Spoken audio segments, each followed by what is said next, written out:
जय हिंद दोस्तों, genius point 102 में आपका स्वागत है। हम आज की टॉपिक पढ़ेंगे मैप। पूरे मैप को समाप्त कर देंगे सिर्फ एक वीडियो में। चलिए देख लेते हैं किस प्रकार के मैप से अगर क्वेश्चन आता है तो आप किस प्रकार से करेंगे। चलिए जान लेते हैं। आप स्टार्ट करते हैं बांध से। हम लोग स्टार्ट करते हैं कि बांध बांध किस प्रकार से है। जैसे बांधों के बारे में पूरा हम लोग जान लेंगे, कौन कौन से बांध हैं, जो भी इंपॉर्टेंट बांध होंगे उसके बारे में समझ लेंगे। जैसे अगर आपसे पूछा जाता है कि हीराकुंड बांध कहाँ पे है, तो हीराकुंड बांध कहाँ पे है? महानदी पे है। महानदी कहाँ है? आप देख लेंगे, यहाँ पे है। कहाँ पे? उड़ीसा में। यहाँ पे क्या है? हीराकुंड बांध। हीराकुंड बांध, हीराकुंड बांध। इसी प्रकार से आप देखेंगे सलाल बांध कहाँ पे है, तो चलिए समझ लेते हैं सलाल बांध कहाँ पे है। सलाल बांध यहाँ है।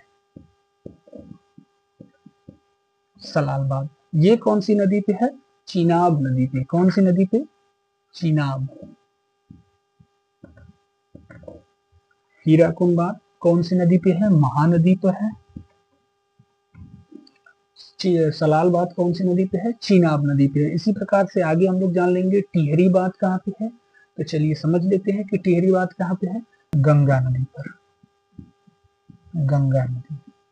कौन सा? टिहरी बांध।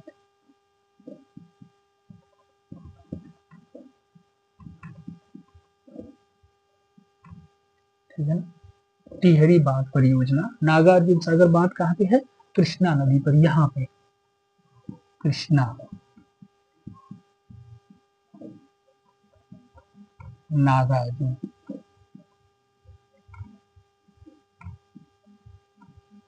आगे हम लोग इसी बगल में ही जान लेते हैं कि तुंगभद्रा बांध कौन सी नदी पर है। तुंगभद्रा नदी तुंगभद्रा नदी पर ही है। तुंगभद्रा बांध, तो इसको देखेंगे हम लोग, यहाँ पे है तुंगभद्रा। तुंगभद्रा बांध। कौन सा? तुंगभद्रा बांध। इसी प्रकार से आगे हम लोग भाखड़ा नांगल बांध के बारे में देख लेंगे। तो सभी को पता होना चाहिए कि भाखड़ा नांगल बांध कहाँ पे है। ये कहाँ पे है? यहाँ पर, सतलुज नदी पर। भाखड़ा, भाखड़ा नांगल कौन सी नदी पर? सतलुज। इसी प्रकार से हम लोग बांधों के बारे में तो जान लिए। चलिए और हम लोग जान लेते हैं जो मैप से पूछा जाने वाला क्वेश्चन है, तो समझ लेते हैं। जैसे अगर आपसे पूछा जाए कि गेहूं, अगर हम लोग फसल के बारे में जान लेते हैं। दूसरा टॉपिक हमारा है, पहला टॉपिक क्लियर हो गया बांध के बारे में, दूसरा फसल के बारे में।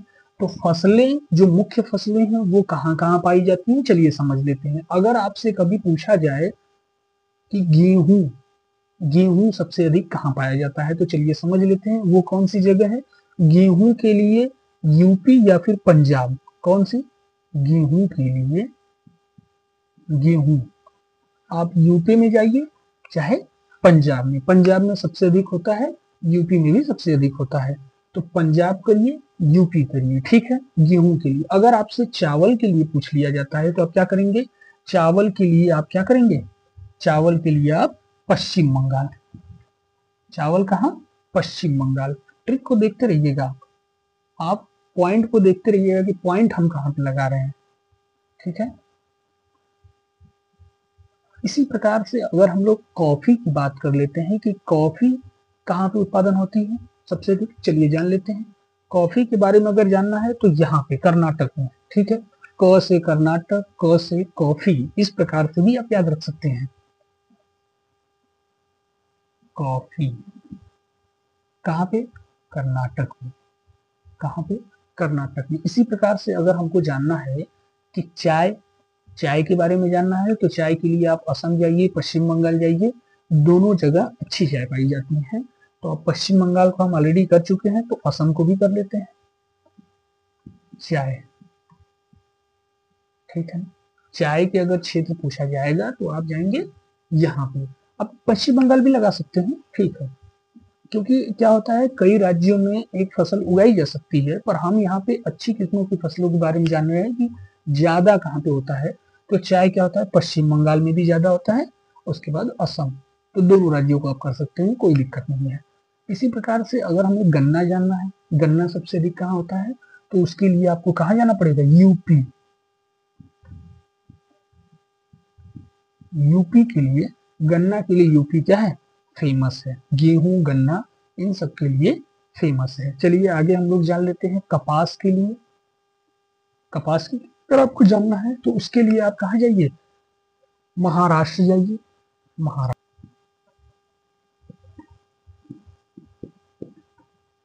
कपास, कपास के लिए आप कहाँ जाएंगे, महाराष्ट्र जाएंगे। चलिए इसी प्रकार से हम लोग जान लेते हैं कि जूट के लिए कहाँ जाएंगे।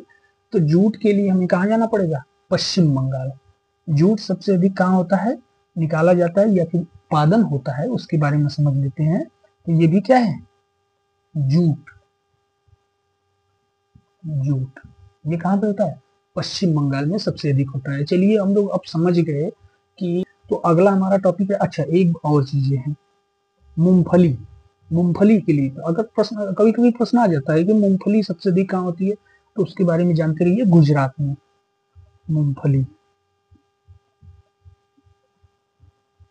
मूंगफली, मूंगफली होता है, सॉरी, मूंगफली की अगर बात होगी, मूंगफली की, तो वो क्या होती है, गुजरात में। अब इसी प्रकार से हम लोगों का फसलों का हो गया। खनिजों के बारे में कहे तो, खनिजों के बारे में अगर हमको जानना है, पूरे जोश के साथ आप पढ़िए और आपको पूरा पूरा समझ में आएगा, पूरा मैप। अब खनिज के बारे में आपको जानना है तो पहले हम लोग लोहे के बारे में जान लेते हैं। तो लोहा सबसे अधिक छत्तीसगढ़, झारखंड, उड़ीसा, इन सब जगहों पे क्या होता है, लोहा सबसे अधिक होता है। ठीक है ना, आप उसके लिए मतलब कोई भी राज्य कर सकते हैं, ठीक है ना। ये सब क्या है, पेटी है पूरे लोहे, यहाँ से ज्यादातर निकाले जाते हैं, ठीक है ना। झारखंड फेमस है, छत्तीसगढ़, उड़ीसा, इन सब जगहों पे क्या होता है, लोहा। ठीक है, लोहा, लोहा क्या होता है, यहाँ से सबसे अधिक निकाला जाता है। ठीक है, आगे हम लोग अगर बात कर लेते हैं बॉक्साइट के बारे में, कि बॉक्साइट क्या होता है। पहले ये बात जान लीजिए कि बॉक्साइट क्या है, एल्युमिनियम का ही स्वरूप होता है। तो चलिए जान लेते हैं बॉक्साइट का क्या है। तो बॉक्साइट के लिए हम मैकाल पहाड़ियों को अगर देखेंगे तो वो कहाँ पे है, एमपी और महाराष्ट्र के इधर वाले क्षेत्र में। इधर वाले क्षेत्र में क्या है, इधर वाले क्षेत्र में आपको बॉक्साइट, बॉक्साइट क्या है, बॉक्साइट। अगर आपको दिख नहीं रहा है तो मैं बोल रहा हूँ, मेरी वॉइस सुन के आप उसको लिख सकते हैं आराम से, कोई दिक्कत नहीं है। आप कहाँ जाएंगे, अगर आपको बॉक्साइट के बारे में जानना है तो आप एमपी और महाराष्ट्र मैकाली पहाड़ियों पे देखेंगे, वहीं पे आपको बॉक्साइट अधिक मिलेगा। अब हम लोग समझ लेते हैं तीसरा पॉइंट भी हम लोग समझ गए, क्या, खनिज के बारे में भी समझ गए। खनिज के बारे में चौथा पॉइंट हमारा रहेगा क्या, चौथा पॉइंट हमारा रहेगा परमाणु केंद्र।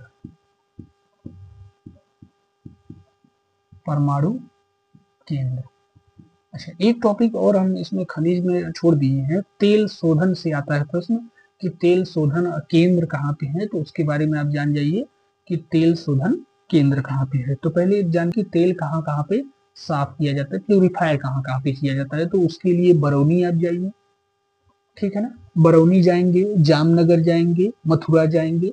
तो जामनगर जाना है तो आप गुजरात चले जाइए, यहाँ पे होता है। बरौनी जाना है तो उसके लिए आपको यहाँ पे जाना पड़ेगा, ठीक है। और उसी प्रकार से मथुरा जाना है तो यूपी जाना पड़ेगा, ठीक है। इन सब जगहों पे क्या होता है, तेल शोधन किया जाता है। तो चलिए बता देते हैं, आप आप यहाँ पे क्या करिए, तेल शोधन, तेल शोधन। मथुरा को भी कर सकते हैं, बरौनी को भी कर सकते हैं, जामनगर को भी। तो मैं इधर ज्यादा जगह खाली था इसीलिए मैं इधर ही लिख लिया।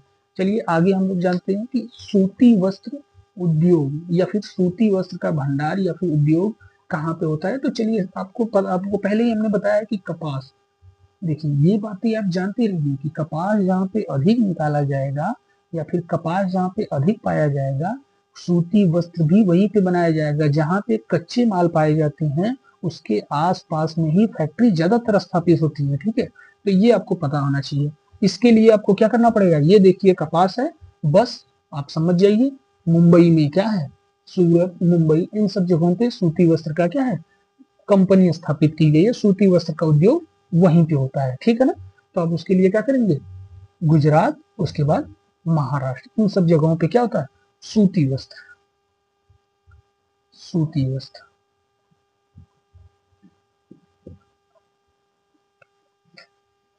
चलिए आगे हम लोग जान लेते हैं, आगे समझ लेते हैं कि अब कौन सा टॉपिक हमारा बचा है। परमाणु केंद्र के बारे में जान लेते हैं। तो चलिए परमाणु केंद्र के बारे में आसानी से हम लोग सीख लेते हैं। पहली बात, आप नरौरा, तारापुर, कलपक्कम इन सब जगहों को जानते रहिए, यही सब ज्यादा इंपॉर्टेंट है। नरौरा कहाँ पे है? नरौरा है यूपी। कहाँ पे? यूपी। नरौरा कहाँ है? चलिए मिटा दे क्या? नहीं, रहने दीजिए। चलिए इसी में समझ लेते हैं। नरौरा, नरौरा कहाँ पे है? यूपी में। इसीलिए मैं बार बार बोल रहा हूँ, क्योंकि अगर आपको न दिखे तो आप ये जानते रहिए कि हमारी वॉइस से आप क्या करिए, उसको सीख लीजिए, उसको याद कर लीजिए। उसके बाद अगर बात की जाएगी कि तारापुर कहाँ है, तो वो आप जानते रहिए कि वो कहाँ है? महाराष्ट्र में। कहाँ पे है? महाराष्ट्र में। ठीक है, तारापुर महाराष्ट्र में हो गया, ये यहाँ पे हो गया। कलपक्कम की बात होगी तो आंध्र प्रदेश में है, यहाँ पे। ठीक है ना, कलपक्कम। यहाँ पे क्या होता है? परमाणु ऊर्जा केंद्र है। ठीक है, 5वां पॉइंट हमारा क्या रहेगा? संबंधित। तो कौन से पतन, पतन का मतलब है जहाँ पे जहाज क्या होती है, रुकती है, उसके बारे में, पानी वाली जहाज जहाँ पे रुकती है उस पतन के बारे में हम लोग जान लेते हैं कि वो कहाँ कहाँ पे है। उसके लिए आप याद रखिए, पश्चिम बंगाल में क्या है? हल्दिया। कोलकाता मतलब पश्चिम बंगाल, उसी पे हल्दिया है। दूसरा याद रखेंगे विशाखापट्टनम, सब जगहों को कोची, कोची यहाँ पे आएंगे। उसके बाद विशाखापट्टनम यहाँ पे आएंगे, हल्दिया यहाँ पे आएंगे, उसके बाद मुंबई यहाँ पे आएंगे। ठीक है ना, मुंबई यहाँ पे आएंगे। तो ये सब क्या है? पतन से संबंधित प्रश्न है। मतलब जहाँ पे पानी वाली जहाज आके रुकती है, जो बड़े बड़े पतन हैं उनके बारे में, जिसे कहते हैं बंदरगाह। ठीक है ना, बंदरगाह जहाँ पे पानी वाली जहाज आके रुकती है। अब हम लोग हवाई जहाज, हवाई अड्डा के बारे में जान लेते हैं। जो महत्वपूर्ण हवाई अड्डा है, जो बार बार प्रश्नों में आता है, सिर्फ एक ही आता है, इंदिरा गांधी इंटरनेशनल हवाई अड्डा। ठीक है ना, इंदिरा गांधी अंतरराष्ट्रीय हवाई अड्डा। वो कहाँ पे है?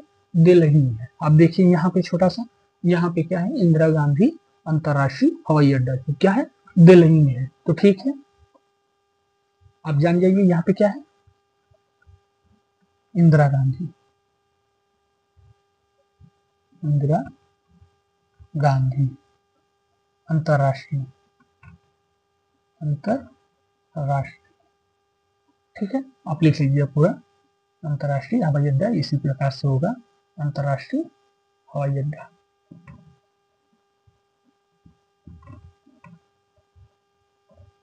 ठीक है, समझ में आ गया। और कुछ अगर बचा होगा, अगर आप चाहते हैं कि इस पे एक और वीडियो बनाया जाए, तो मैं जरूर बनाऊंगा। आप कमेंट करिए, आप लाइक करिए, आप ज्यादा से ज्यादा वीडियो को शेयर करिए।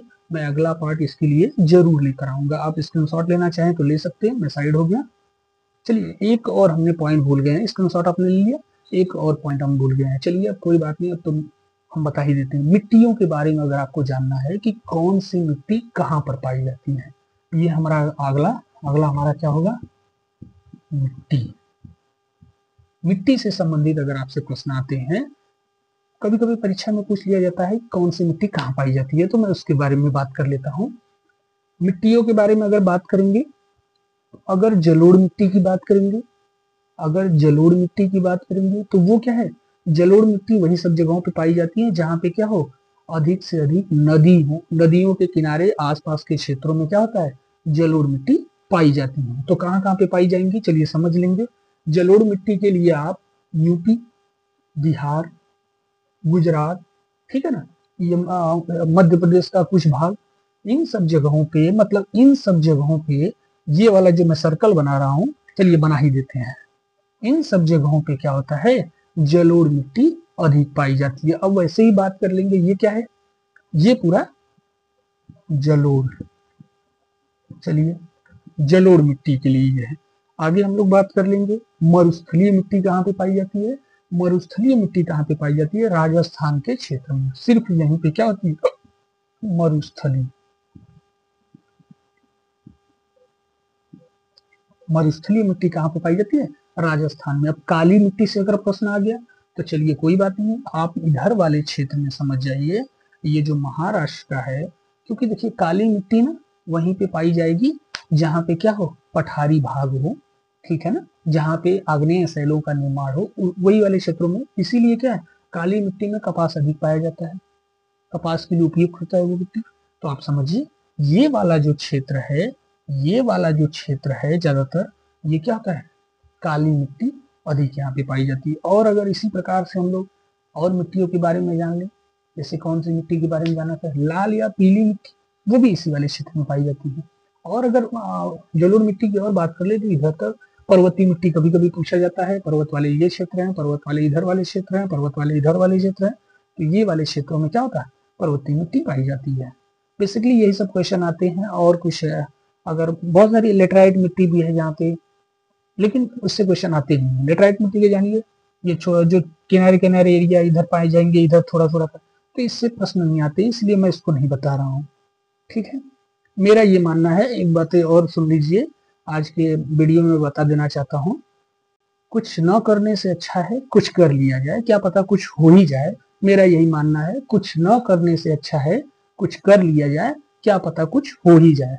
सिर्फ यही सोचकर मैं वीडियो बना रहा हूँ। बाकी मैं चाहता हूँ कि अपने बच्चों को अच्छे से अच्छे कंटेंट दे सकूं, ताकि उन्हें कभी भी कोई समस्या ना हो। अगर आपको भी ये वीडियो पसंद आता है तो आप इसे लाइक जरूर करिएगा, दूसरे के साथ शेयर करिए। और ठीक है, धन्यवाद, थैंक यू। आप अभी तक मेरा वीडियो देखने के लिए आपका बहुत बहुत धन्यवाद, थैंक यू।